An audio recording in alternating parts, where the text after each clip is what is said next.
Hello and welcome to the official West Virginia National Guard podcast. Today we are sitting down with Colonel Todd Fredricks, the State Surgeon for the West Virginia National Guard.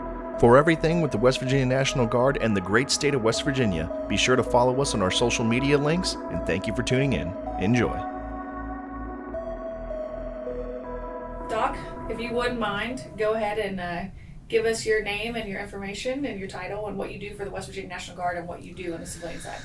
Okay, I'm Todd Fredricks. I'm a doctor of osteopathic medicine. I'm an associate professor of family medicine in the Department of Primary Care at the Ohio University Heritage College of Osteopathic Medicine.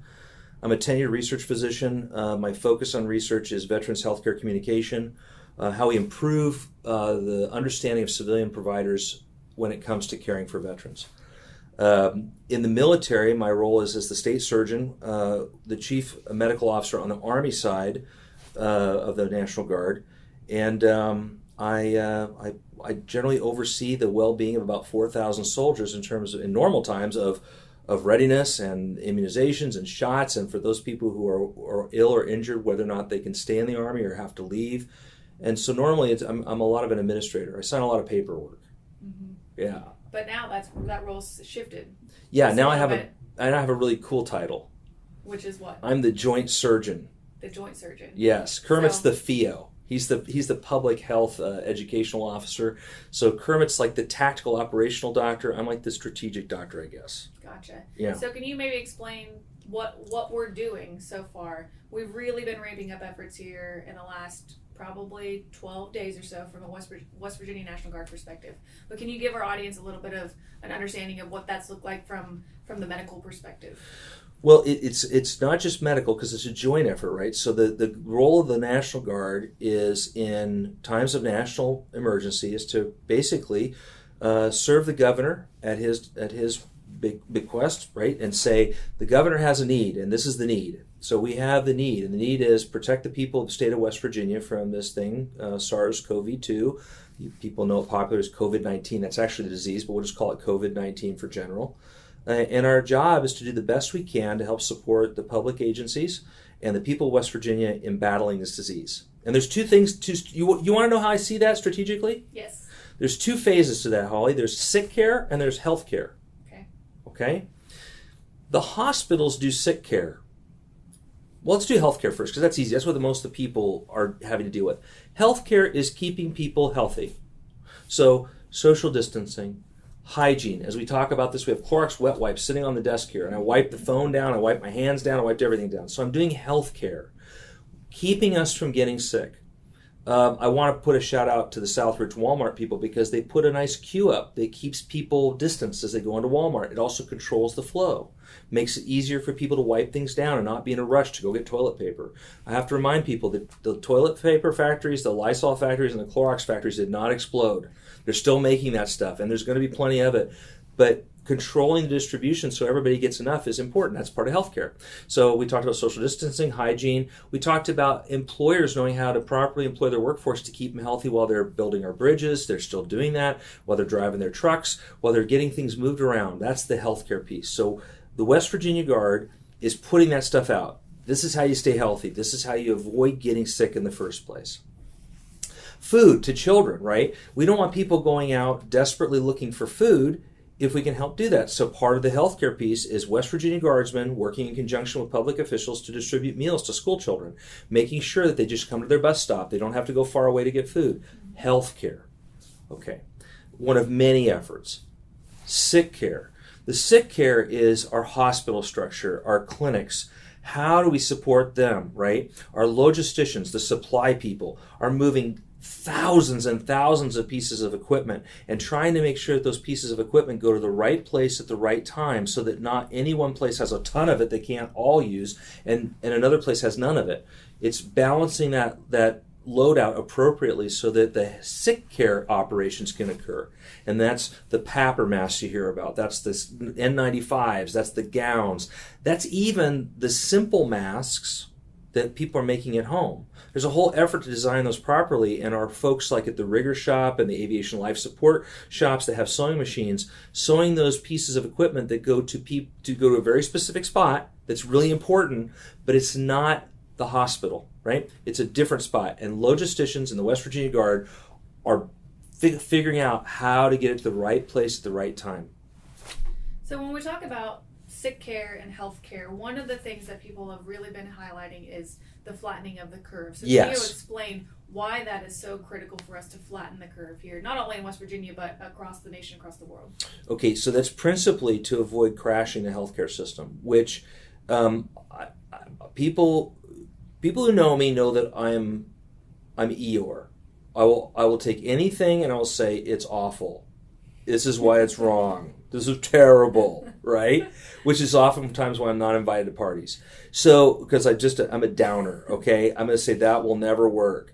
But as a general person, I'm an optimist. I will find the good in almost anything. So I won't go into that right now because it's not to your question. But if I tell you that I'm an Eeyore, the person that prepares for the worst, hoping for the best in me is watching some of the New York City large urban metro area healthcare systems starting to collapse because they're overwhelmed.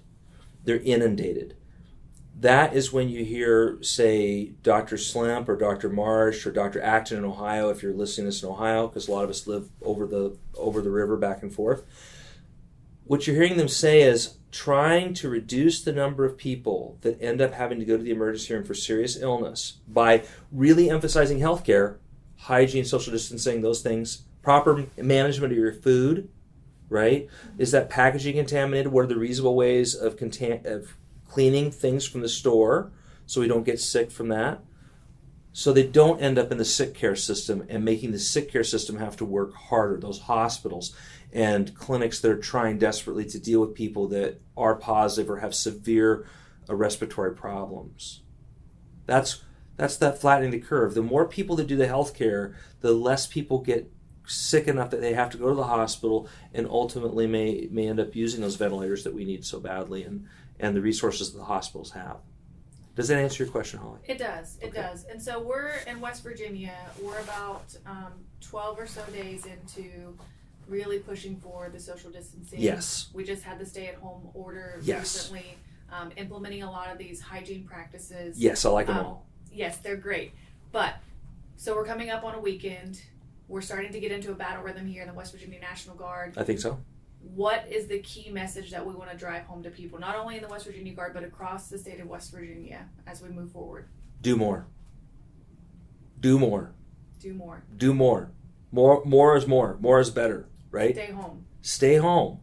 You know, yesterday, my niece, who is planning on getting married, was over with my wife talking about accelerating her wedding. And there's some reasons for that. I won't get into that. But they had a conversation out on the patio. My niece doesn't live with our small cohort. My cohort is my wife and my youngest son. My oldest son, I'm very proud of, is a warrant officer in the West Virginia Army National Guard. He's going to be a helicopter pilot. He's down at Sears School. I haven't talked to him in 3 weeks. I have no idea if he knows anything that's going on because he's probably being beaten about the head in resistance training right now. It'll make him a tougher dude. Yeah.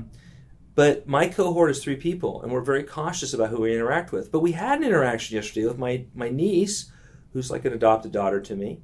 But there was a 10 feet distance. It was 6 or 8 feet distance, something like that, on the patio, outside, in the sunlight, having a conversation. So people will get used to that. And I've told people a standard size pickup bed from the tailgate to the window is 6 feet. That's a good...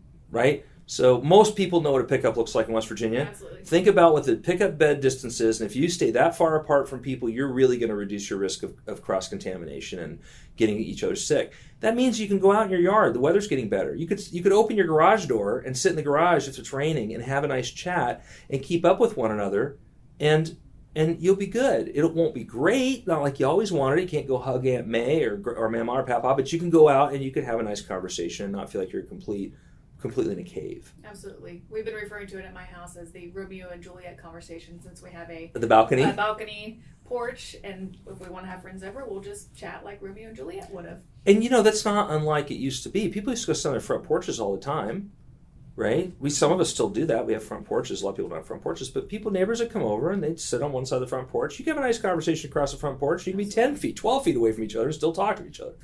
We yell across the holler where we live. That's right. Neighbors hey, on their porch. Stay away from me. We're just checking. I have elderly neighbors. I've been checking up on them, making sure that they have everything that they need as well. If we can go out and, because we're considered essential employees, if we can provide groceries to them, we're taking care of our people and checking on them every day. Yes, and you know what? I want that. That's a good point.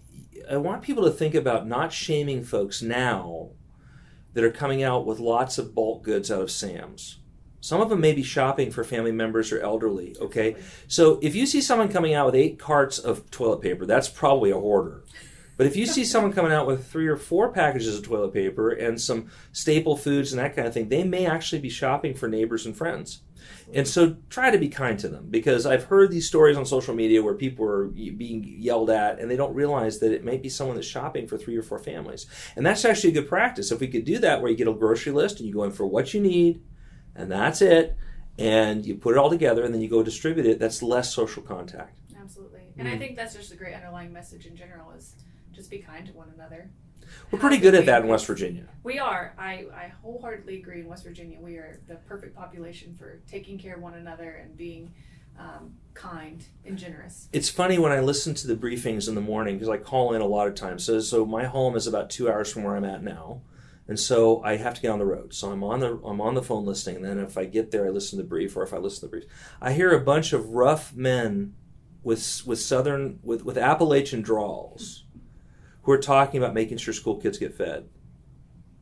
Not that there are any rough women in there too, but they don't have the same testosterone laden voices. I'm just saying, we are really good as a people about caring about one another. And one of the things I can say about the West Virginia Guard is that we are a family of people. We're a small enough organization that we can pretty much know most everybody at some level. And most of us have been here for a very long time. We get to know people and we just really start thinking of them in very, very dear terms. And the people of West Virginia, thankfully, this is a silver lining in me, thankfully we have flood duty every year. Thankfully we have the National Jamboree and the World Jamboree. Thankfully we have all these really big operations, so we have to stand up operation centers. And so it's not unfamiliar to us. Absolutely.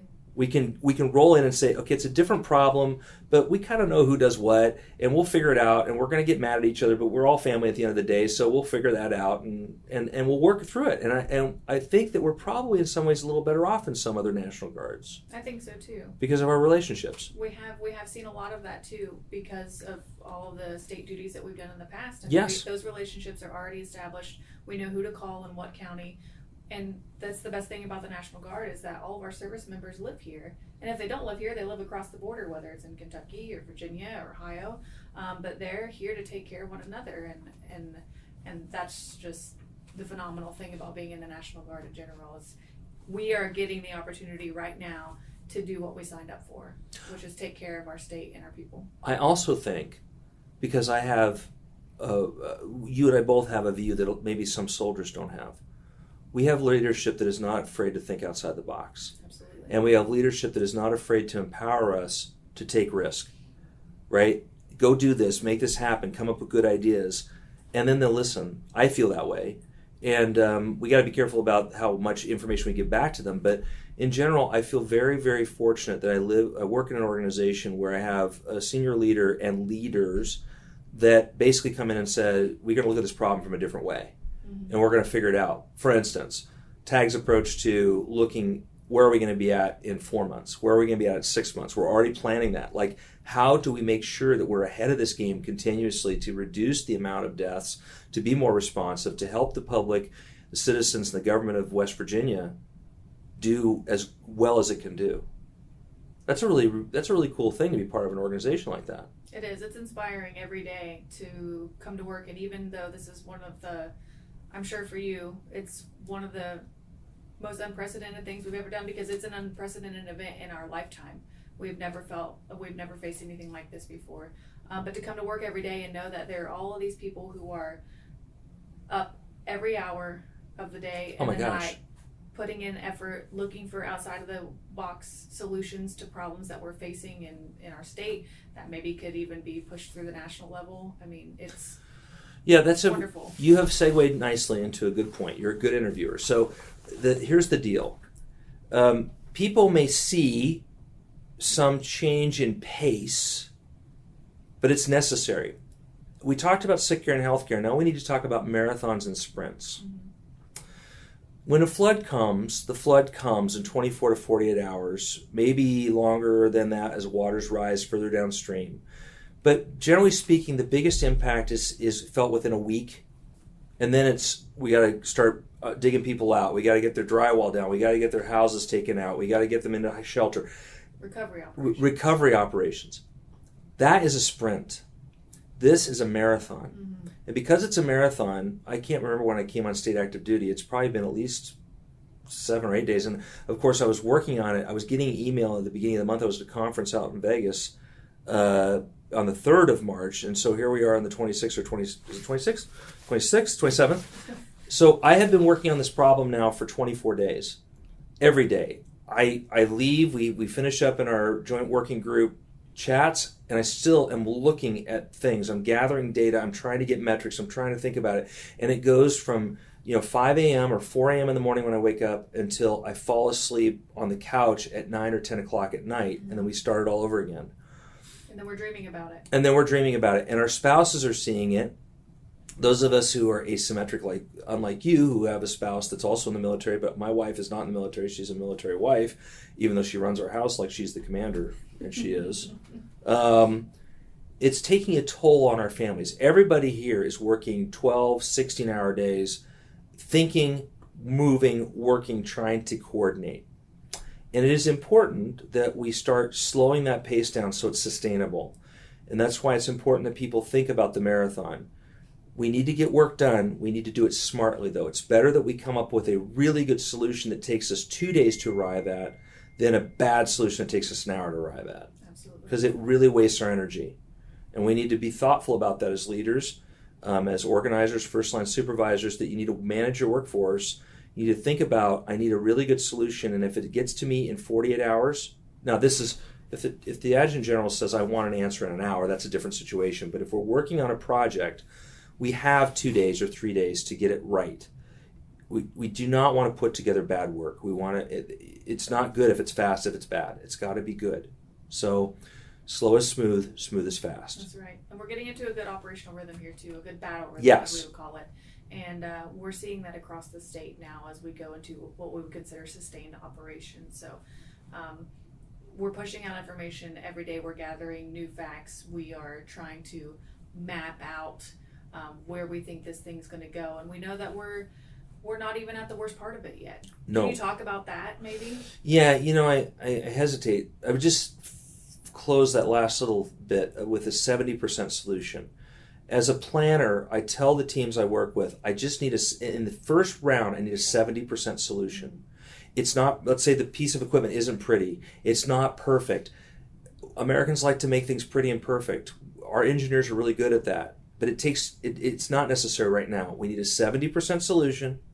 We'll revisit it, make it 80% on the next round, make it 90% the next round, and we'll get there. So if in 3 days you have a 70% solution that's good, that's probably good. Don't beat yourself up overthinking it. If it seems to make sense and it's working, we'll refine it as we go. How's it going to go? It's just hard to talk about because I'm more objective. I'm a physician. I have spent almost 30 years of my life looking at disasters and war zones and mass casualties and terrorist events, and so I can separate myself emotionally from the price of that. Mm-hmm. You are going to see more deaths. You're going to see more older people die. You're going to see more younger people die. Why? We had a conversation about this with a friend of mine, a young officer. He's an ER doctor. He's on active duty, and he was talking about how bad his generation was. I said, no, it's just you were raised differently. I'm 50 some odd years old. I was raised in a really boring part of life. I had 3 channels of television. I had no computer. I had no internet. I read. I worked in the shop. I rebuilt my own car's carburetors. We didn't have fully computerized everything with instantaneous on-demand everything. We weren't used to that. So to be at home and be bored, that's kind of what it was my whole childhood, mm-hmm. right? Young people today, we see more deaths in young people because it's really hard for them to socially distance. They don't like being disconnected. They don't like not knowing what's going on. They don't like participating. It's a really difficult thing for them to learn. But if they don't learn it, what is predictable is that we will see continued increases. We're going to see continued increases in cases. We just talked about it today about how Chinese test kits reliability are not great, right? People want widespread community testing. Well, that's great if you have reliable testing. Absolutely. Because if we get a false negative and you're really positive for COVID-19 and you have a false sense of security going out walking around to people that really don't need to be exposed, you've inadvertently become part of the problem. So it can't be fast. I'm going to get to the more doom and gloom stuff. There's a principle in engineering called the engineering triangle. And at each point of the triangle, there is a word. One is good, one is fast, and one is cheap. Good, fast, and cheap. In any engineering problem, you get to pick any two. You can't have the third. So it can be fast and good, but it won't be cheap. It can be good and cheap, but it won't be fast, right? People need to think in those terms that these are not easy problems. And because of the way this disease has hit us, because of the way the disease is, deaths are going to go up. And they're going to go up substantially. And cases are going to really go up in the next 3 or 4 weeks. I don't have the latest epidemiology modeling, but I would say that I'm very confident with where the state of West Virginia is right now. On this day, in this snapshot of time, we seem to be doing the right things. People are doing the right things. But you can expect to see more and more frightening numbers. But we need to put that in perspective too. Yeah. We are a country of 330 million people that is roughly 2,000 miles north to south at its widest point and 3,000 miles across. Plus, we have encountered territories in Alaska and Hawaii. We're a really big country. I mean, we have a lot of people. We do. So when you have 76,000 or 100,000 cases, think about what that is in terms of 320 million. Every one of them is a concern, but in terms of total percentage of the population, right? When you see deaths, let's say the deaths are 100,000, which is a horrible thing. It's tragic. But for people who are living in fear, understand that 100,000 in a population of 320 million, that's not everybody. Most people will survive this. Most people will get immunity to it. Most people will go on to their lives, and they'll have a really, really sobering memory that will change their behavior. And again, I want to emphasize that's not to diminish the significance of people dying. I'm just speaking in pure numbers, and it sounds cold, and I don't want it to sound that way at all. But I want people to see, again, I told you, I'm an eternal pessimist, I'm Eeyore, but I'm going to be able to also look and say, individually it's awful, but in terms of the whole country, the percentage of people who actually die from this is going to be a lot less than what it could have been. And that's hopeful to me in a sober way.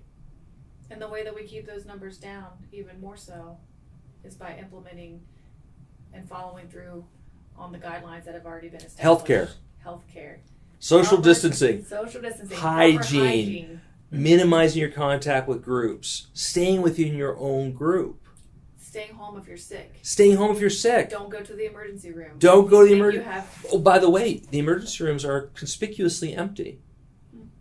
In many places, nurses are commenting about that, saying there's no one in our nursing room. Hey, my colleague who split his time between an urgent care and our hospital is now fully at our hospital because we had to send one of our older docs home to prevent him being exposed. But he was able to leave the urgent care and fully devote his time to the hospital because people are now really being considered about, is this really an emergency? Is this really something I need to go see him for? And they're learning what they can live with. I've said for years that one of the biggest problems with the utilization of emergency rooms and urgent cares is the loss of family structure. 50 years ago, you had a grandma at home. You had your mom who'd been through all these illnesses and could tell you, it's okay, you can take aspirin for that. You didn't need to run to a doctor to find out that you just had a cold because your grandma told you that. People are learning now, what's a cold? What am I really inconvenienced by? What could I be hurt by if I make the wrong decision about going and exposing myself to an urgent care or an ER? Yeah. Makes sense? It does. It makes a huge difference. And I think we see, I fathom what we have here in Appalachia as we have done that over the years. We are a resilient people who have relied on our gumption to pull ourselves up by our bootstraps and to pass information along. And while we may be seen from the outside world as a population that is not as well off or not as smart, backward, hillbillies, yes, all you know what I love about that? We all know the real truth, and that means we keep the riffraff out. That's right. I mean, let's talk about it for a minute. Let's talk about Dr. Huebner. Dr. Huebner has a master's in public health. He worked for 3 years for the United States Army Infectious Disease Research Lab as an aeromedical evacuation specialist. He's spent years with highly contagious chemical biological warfare information. You know, we have depth in our group of people that are academics, that are people who are connected. We have engineers. We have people who are really sophisticated thinkers. And we live in West Virginia because either our families are here. I mean, my wife is a Southeastern Ohioan, so I keep telling her, you're not any... You know, Southeast Ohioans and West Virginians all think they're all different. We're but the same. I remind my wife that the ferries did go across the river and people did get back and forth. So I'm pretty sure the genes are about the same. But that said, we live here because of families, because of our devotion to our families. We like our families. We want to be in extended social networks where we know people. You can't, you know, if you're a foreigner, and you come into West Virginia or Southeast Ohio, within an hour, everybody knows you're there because you're different. And people start saying, hey, who's there in town? And who's that person at the restaurant? Did you see that person over there? We get really good intelligence about who's running in and out of here. Yeah. Because we have good social networks. That is a great strength we have. It is. And that's one of the strengths that I think is going to see us through going forward. Oh, I know it will. I know it will. I know that these tragic stories, I've just read the other day about a second soldier who died in Korea. And it may be COVID related. A young person probably had respiratory distress, something. I don't know what it was. I don't want to speculate too far, but it's really hard if you're a native for people not to be checking on you. Like, we had unfortunately a family friend die just the other day. He was critically ill. He died in the hospital alone. But everybody knew what was going on with him. I hope he had the confidence before he died that people knew that he was in the hospital and that he was sick. We all did. It's really amazing. And in fact, OU, which is a little microcosm, so university towns are not the place where they are. So Athens County, Ohio is not Athens, Ohio University. There's a lot of people that don't have any connection to the county. And people are constantly, I listen to colleagues sometimes that seem really perplexed about how people know things, or they come in and they have this knowledge. I'm saying, you don't understand how tribalism works, right? Oh, we are big tribes.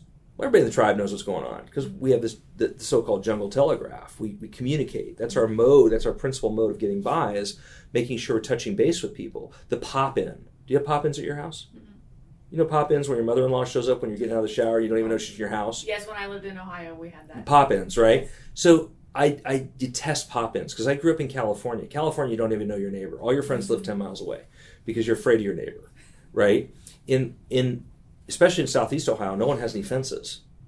I mean, school kids walk across my backyard. They just do. It's just public property, right? I got to go to school. Fredricks won't mind if I'm walking across his backyard. And as a Californian, I'm like, what are you doing in my yard? As an Appalachian, I'm like, oh, yeah, that's cool. You got to get to school. I get that. You're not causing any problems. People don't think about that, but that's how we find things out. That's how we get to know what's going on. And that's why I don't expect too many grandmas to die alone without someone knowing what's going on with them. Because people are checking on them. Mm-hmm. Well, even your neighbor, well, Mary's up there in her house. I haven't seen her in a day or two. Let's go find out if she's okay. Yeah. People just do that. I think that happens a lot in the country. It's just we're really, really used to it. Yeah, and we're doing more of that now, even more so to protect the population. Well, I think we have guardsmen that do that. Do we have teams right now out there checking on people? Cat teams? Not right now. Not right now. But that's one of the scenarios that we looked at, is how are we doing health and welfare checks as well, especially in some of the more remote areas of the state. I expect that as public health needs that support, that will be a mission that occurs. Mm-hmm. It wouldn't surprise me, because we certainly do that during floods. We do. Yeah. Yeah. So I want to pivot a little bit, and I want you to talk to us about going forward. We've kind of highlighted some of the best practices. But what has been our role in preventing the spread between not only our soldiers and airmen, but the public in general? Is this self-serving, Holly Nelson? It is a little bit. Well, you know what's really awesome is that the West Virginia National Guard, and I didn't say Army, even though I'm a green suiter, the West Virginia National Guard, Holly, by the way, if you don't know who Holly is, Holly's a blue suitor. So I talk about a teal force. People say purple. It's teal. It's blue and green. I know that because my wife's an artist. Anyway, so the thing is that we have really good information dissemination. We have social media channels, and people are savvy about that because, and the reason why I'm working with you, Holly, and I'm not doing what Kermit does is because I'm a person that deals in the world of visual and audio communication. Narrative is everything. I'm a person that is, my kids will tell you about truth in my family. There was never any hem and haw. It was yes or no. I'm a truth person. But I also am sensitive to perception's reality. Narrative matters. Optics matter. And our job is to get good, truthful facts out as we know them.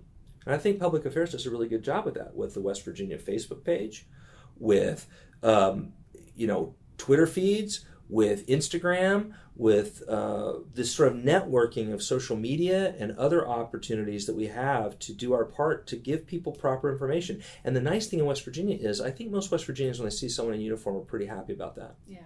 We've given them, we've spent years and years building capital with the people of West Virginia to know that we're the good guys, that we're going to bring food to their kids, that we're going to dig them out of their house, that we're going to help them when they're in a flooded river. We're going to do everything we can to take care of them. And so that empowers us to be able to give information that they will listen to because they trust us.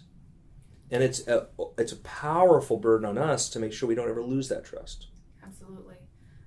And we're using every resource that we have available to do that. And this is just another one that we hadn't actually stepped into, podcasting. But, in these times of social distancing, people are turning to other resources to get their information, and we can use this to help flatten that curve. And so what's your message to people going forward? Understand sick care and health care. You don't want to have to do sick care, so do health care. Social distancing, hygiene, looking in on your neighbors through phone calls or through distance barriers, just making sure you're keeping in communication with them.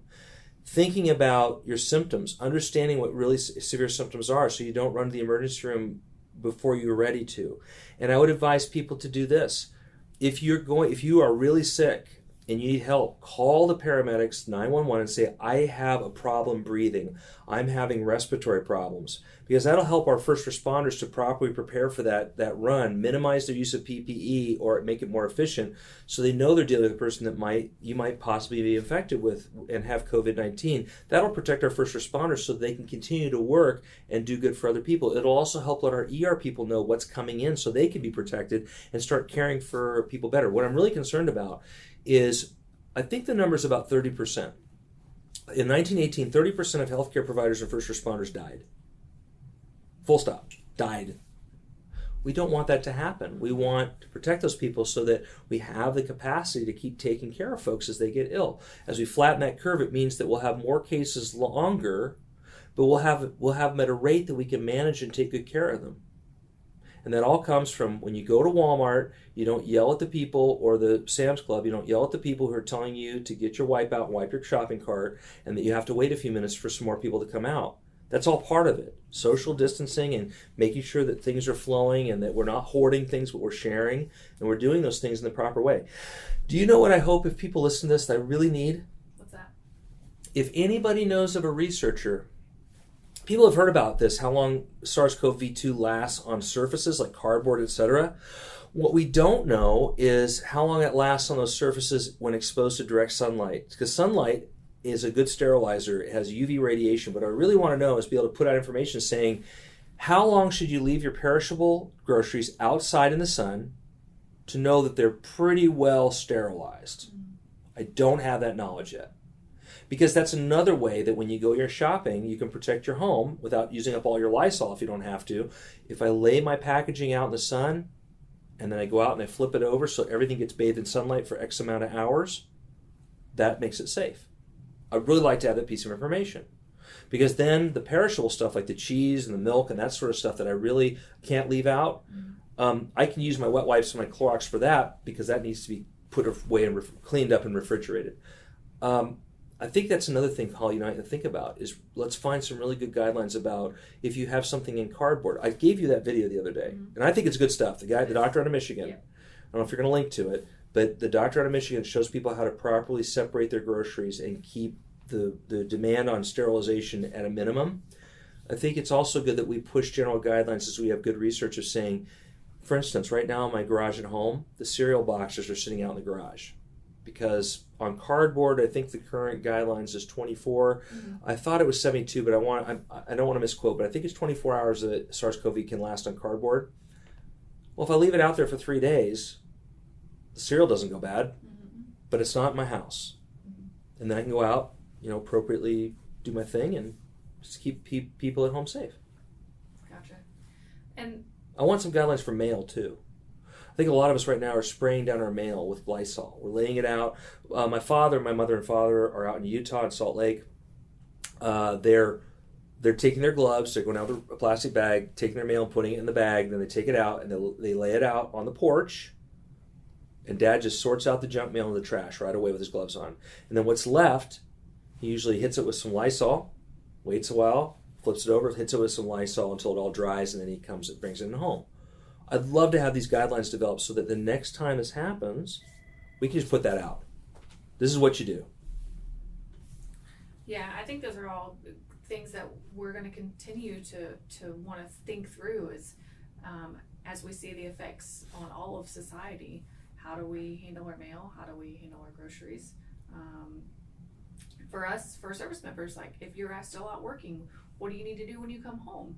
Yes. Before you interact with your family, those types of guidelines. I want to make sure that we're getting our employers good information and saying, if you're running a factory, this is how you can keep your workforce safe. This is good stuff. This is what you got to do. What are some of those things that people can do right now? It's still all the social distancing, still all the healthcare stuff we talked about, but also cleaning, right? I saw some of our soldiers going around cleaning doorknobs. Doorknobs are like the filthiest thing in the entire room. If you can avoid privacy issues by keeping the bathroom doors open so people don't have to touch them going in and out, that's not just good for this COVID-19 SARS-CoV-2 thing.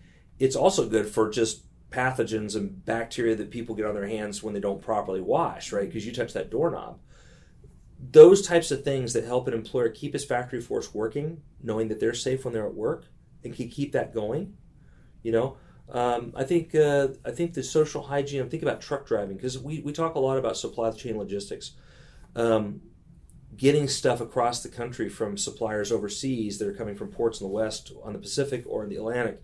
How do we protect the truck drivers that are interacting with this stuff? Well, the best thing is that they don't load their trucks, that they stay in their own environment, working in their own trucks, keeping their trucks clean and keeping themselves clean, and let loading and offloading occur by someone else. Because if our truck drivers go down, now we got a real problem. Yeah. Because trucks move everything. And train engineers, keeping our train engineers. Typically speaking, train engineers aren't touching their loads, right? Those are the different thing, but truck drivers especially, making sure that they're protected with good health care type measures. What else do we would like to talk about that? Again, it's really important that employers know that. We have to keep the machine of industry working in this country. Because if not, then there will be a toilet paper shortage.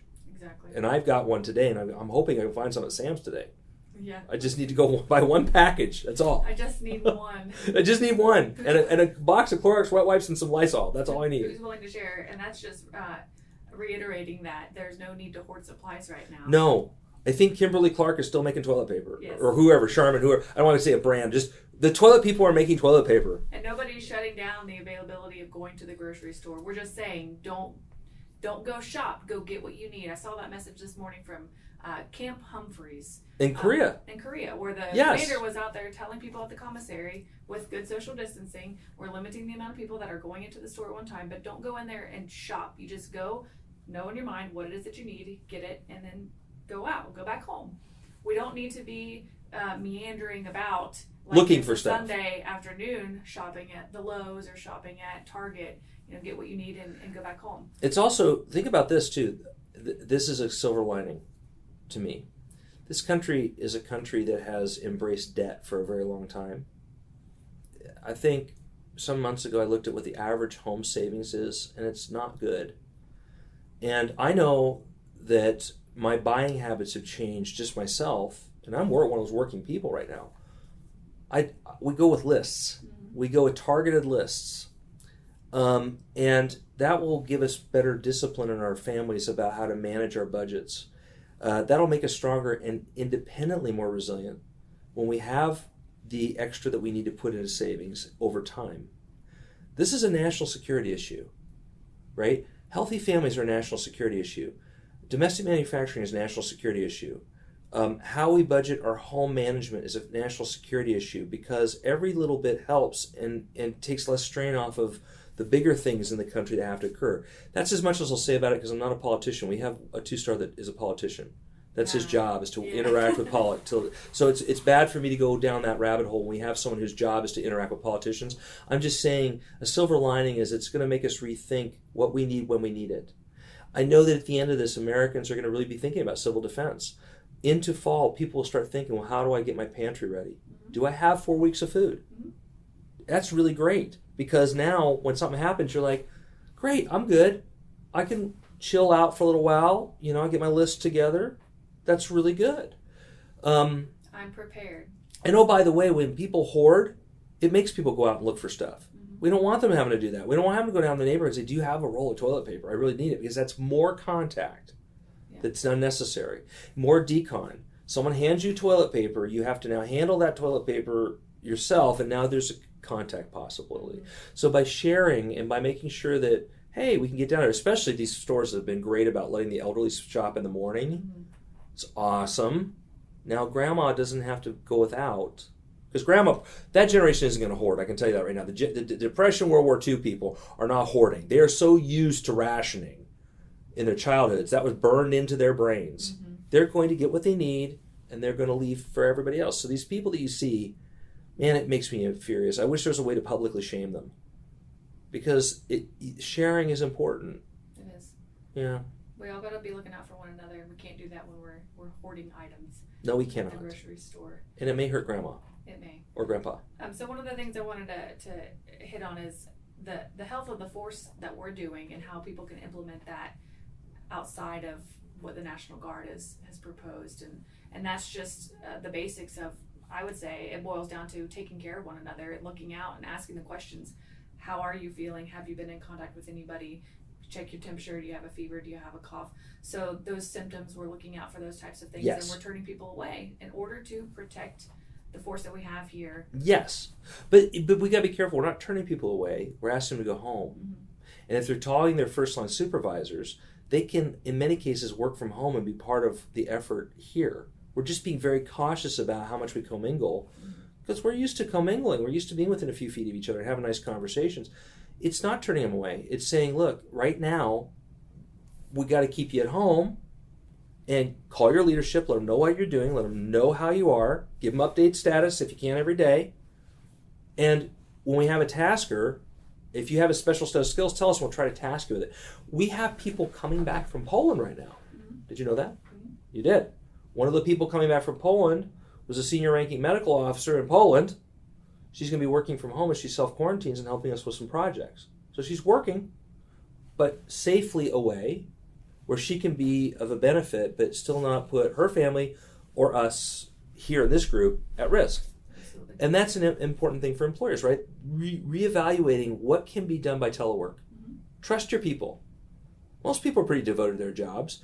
The workflow will look different because there will be the personal phone call that occurs at home. There will be I got to get up and go to the bathroom and go make myself an egg sandwich. There will be those things, but the work will get done. The productivity is probably even better. My productivity is off the charts in my home office. In fact, I'm terrified to even go back to med school because I sit there and I've got everything I need linked up. I'm answering things. I'm multitasking between military operations and civilian operations, and it's all where I need. And if I need to go get something to eat, I don't have to go downtown to get it. I walk to my kitchen, make myself a sandwich, and in 20 minutes I'm back at work, or I'm working while I eat.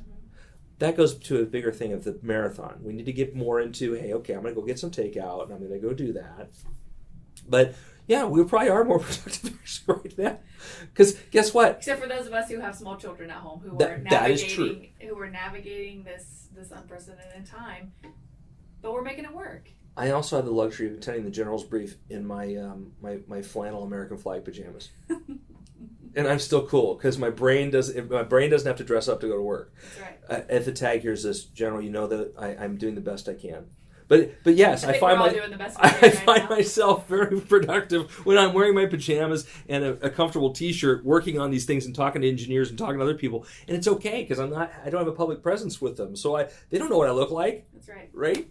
All that we care about is the work getting Get done. the work done. That's all I care about. It's very liberating, actually. It's nice to understand that we're seeing a whole dynamic shift across the world because we have to adjust to what is this new sense of normalcy. Presence. It's going to be different for a while. Well, think about a factory that has a management team and an administrative team and a floor production team. It may be that physical space can be smaller because do you need all those administrators actually at work? Can they be at home? And then you have less physical requirements in terms of space. We were talking about Microsoft Teams. I had a great interaction, surprisingly so, using Microsoft Teams. I felt like I was a better educator with my students because of the way we structured it. It may be that we're able to build smarter, more resilient factories, okay, by having separation between that stuff and necessary contact when needed. But it may help organizations be even stronger because we disseminate that. Strategically, tactically, it's a really bad idea to bunch all your assets up in one place. Mm-hmm. It's good to have them disseminated. They're harder targets to hit. And that way you have more depth and resources. When one node gets taken out, you still have a whole bunch out there that can work and pick up the slack. I think we're going to see a whole new world. Not to be cliche, but in the way that we manage everything from personal hygiene. We'll see a real new emphasis on should we be shaking everybody's hands, high-fiving all the time? Do I need to hug people? I think people will actually understand how to wash their hands properly. Everybody's singing the Twinkle Twinkle Little Star, the ABCs. Or Happy Birthday. Absolutely. Baby Shark. Mm-hmm. I don't know how Baby Shark never ends though. But they're thinking through too. Do I need to go to the hospital? All of these things that we've kind of talked about. How about infectious disease? How many people, for years we've heard about 100,000 deaths a year, preventable deaths in hospitals, right? Nosocomial infection, Nosocomial, nosocomial infection. Infection that you get from being in the hospital, gonna go through the floor. Why? Because for the longest time, now my hospital's pretty good. We have 100%, believe it or not, we're monitored. We don't even know who's monitoring us. But people are watching us as doctors. We've had 100% hand washing compliance for months before this because we're really good at it. We know that's important. We have a very vulnerable population in the psychiatric hospital. We want to protect them. A lot of them have a lot of health problems. Mm-hmm. We are going to see infectious disease rates in hospitals plummet because now, for the first time, it's for reals. Doctors and nurses and techs have been red pilled up. They understand, red pill meaning you know the truth. That's from the movie The Matrix. They know what a failure of hygiene can do. And so I anticipate that you will rarely see a doctor that isn't washing their hands aggressively with patient care, or nurses or techs. That is going to reduce the rate of in-hospital infections and make people better off in general. That's awesome, isn't it? It is awesome. And our population as a whole is going to be more informed. I hate to compare it to what happened after Hurricane Katrina, but this is kind of like a national reckoning. We're going to understand. We weren't, not that we weren't prepared, but we know now what to expect, and we will be better prepared in the future. So, as a person who is eccentric and doesn't get invited to a lot of parties because I always talk about the wrong things, it's true. But I'm also an introvert, which means I'm happy not to be invited to parties. I get to work in my wood shop and go fly airplanes and stuff. For years, when I was a younger doctor, we never had shortages of medications. We didn't. You never heard about Benadryl being short supply. We use Benadryl in the hospitals too, not just out of for when you have a cold, right? We use it in hospitals all the time. In the last 20 to 30 years, I've seen progressively more frequent shortages of medications. This is because 20 to 30 years ago, we started this process of outsourcing manufacturing from this country. For a lot of reasons, and again, I don't want to get into the political realm, I'm just saying, we're going to really rethink about who we want making our medications, who we want making our PPE. Do we want to have tests that we can't trust are really good? Mm-hmm. Or are we going to be good American engineers and manufacturers making really good stuff? Mm-hmm. I have Craftsman tools that are made in the United States of America and they never wear out, right? And I buy more of them, right? American manufacturing, when it's tested, does a really good job. It may cost us a few pennies more, but we save on the far end because we don't have to worry about entire lots of medication being gone, or delaying surgeries because the medications aren't available, or not being able to do what we need to do with PPE because we outsourced it all to other countries because we thought we were going to save a few bucks. We're going to have a complete rethinking of how we design hospitals to make it more hygienic, to make it able to accommodate something like this where we don't have air handling systems that recirculate stuff all through everywhere, right? We're going to be able to open windows in hospitals.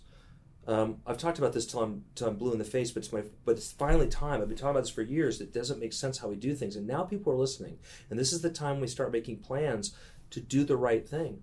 I think about that. Why doesn't every major hospital corporation have 2 to 4 weeks of PPE on surge levels in reserve in their warehouses?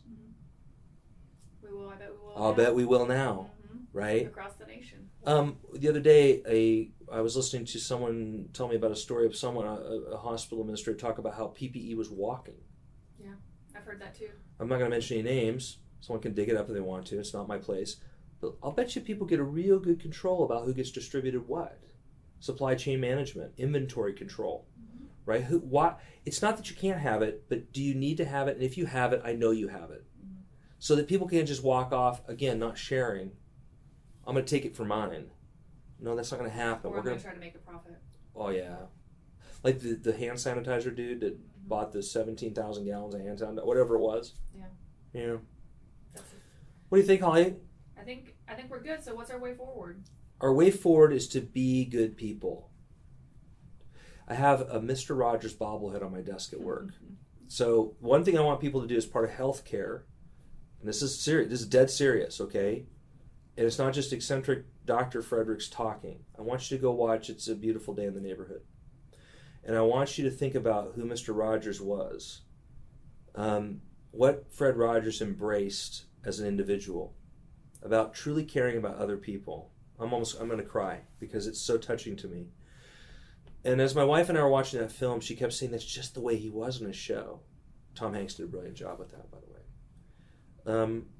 We need to embrace our inner Mr. Rogers and put away our petty differences and our political concerns and all that other stuff about how awful the president is or how great the president is, whatever you're doing, whatever your world you're living in. I'm going to tell you right now that the senior executive officer of this country is doing absolutely everything that he can do to make things work. I know that because I listen to what's happening with supply chain management. The senior leadership of your state is doing everything that they can do to make this better. So quit sharpshooting them. They are overwhelmed with trying to make things better.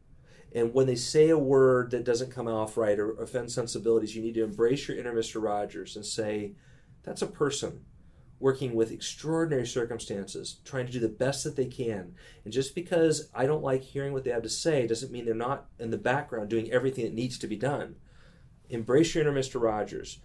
Care about people, care about getting the right solution and the right information. It's really important. I watch our senior leaders. I know what my work, I was raised in medicine. I used to work 36-hour shifts. I used to, we have embrace the suck, right? I'm a soldier. You can take more, you can take more, you can take more. I watch our senior leaders, and what I know is they will break down, and they're still in leadership. And what I don't want is a senior leader breaking down, whether it's a military leader, a civilian leader. I don't want them breaking down mentally, emotionally, or physically to the point where they're now making flawed errors in judgment. We need to back them and support them and quit criticizing them for the short term, because there's plenty of time retrospectively to look at how we did or didn't do. But right now we need to support them and give them the bandwidth where they can see the reassurance that things are being done, and not because you feel it. Holly, as a doctor, if I have one patient complaint out of 1,000, it hurts. It does. It hurts. Racism's hard. You say, what did I do wrong? You never look at the 999. My wife tells me every day about people who think I'm a great doctor, and I think, well, that's nice. I see the one negative comment because I was off or I was tired and I said something untoward and someone took it personally, and I just think about it. Well, I'm so sorry. I didn't mean to do it. Leaders are no different. They're not indifferent. They're not sadistic or masochistic or any of those horrible things. They're not people that hate the people that they're leading. They're people who really want to do everything right. And so embrace your inner Mr. Rogers on the state, local, community level. national level, and be part of the affirmation, reaffirming good things, telling people, yes, this is going to get better. It's not Pollyannish, because we are working. We're talking to engineers, we're designing stuff, we're doing everything we can. What we need is the feedback of what works and what doesn't. And we need it in a way that's not hate-filled, that's objective. Hey, this mask doesn't work right for nurses because the elastic is chafing the backs of their ears. Okay, let's make it out of strings instead. That doesn't get behind their ears and they can continue to work. That's the kind of positive, constructive feedback we need that's not hate-filled and not productive. We're seeing a lot of the best of people coming out. Sure. And we're also seeing, too, is take personal ownership. What can you individually do to help prevent this spread? Is it staying home? Yes, absolutely. Practicing personal hygiene. Yes, if you're seeing... Start your garden. If you see something, say something. Start your garden. Yeah. Get out and start tilling the ground and start growing something and start learning, how can I become more self-sufficient? How can I do things and build up my own capacity so that then I have extra to give to others when I need to? Yeah. And know that we're going to get through this. Of course we will. Yeah. We went through the 1918 flu pandemic. It killed 50 to 100 million people worldwide. It was horrible. But America still persevered. We went to the moon. We went through World War II, and tragically 285 or so thousand Americans gave their life for that. But what did we do? We persevered. And we will again. Of course we are. We are now. Yeah. So my one last push is... Oh, is this the wrap-up since we've been going for a long period of time? Yes. What are we on, the an hour? wrap-up is 2 hours? we have a ton of resources available. And if there are resources that we can produce that are going to help people, then let us know. But check out our social media channels, Facebook, Instagram, Twitter, West Virginia National Guard. You can look it up. We have a YouTube channel as well where we're pushing out videos about proper hygiene. What is COVID-19? How do you prevent it? What are the symptoms? All of those things. How do I handle containers? We just posted a video last night about proper handling of boxes and containers. Thumbs up. How do we do health screenings? Anything and everything that we're thinking through. We're making videos about it. We're sharing information. It's on our social media channels. If there's something that we're not talking about, let us know. Yes. And if you have questions that we can answer, shoot us those questions too. Direct message us. I'm the one behind the face behind the social media pages. And more importantly, we appreciate the feedback from people. We love hearing from everybody, and we love getting great messages saying how much they appreciate the West Virginia National Guard. So just know that we're all here working tirelessly to get you the information that you need and to answer your questions and to support the state going forward. So that's a good place to close, Holly. Yeah. I think it's great. Okay. Facebook likes. All of it. We want Facebook likes and Twitter retweets. We want our analytics. We want the analytics. Thank you, Holly. You're welcome.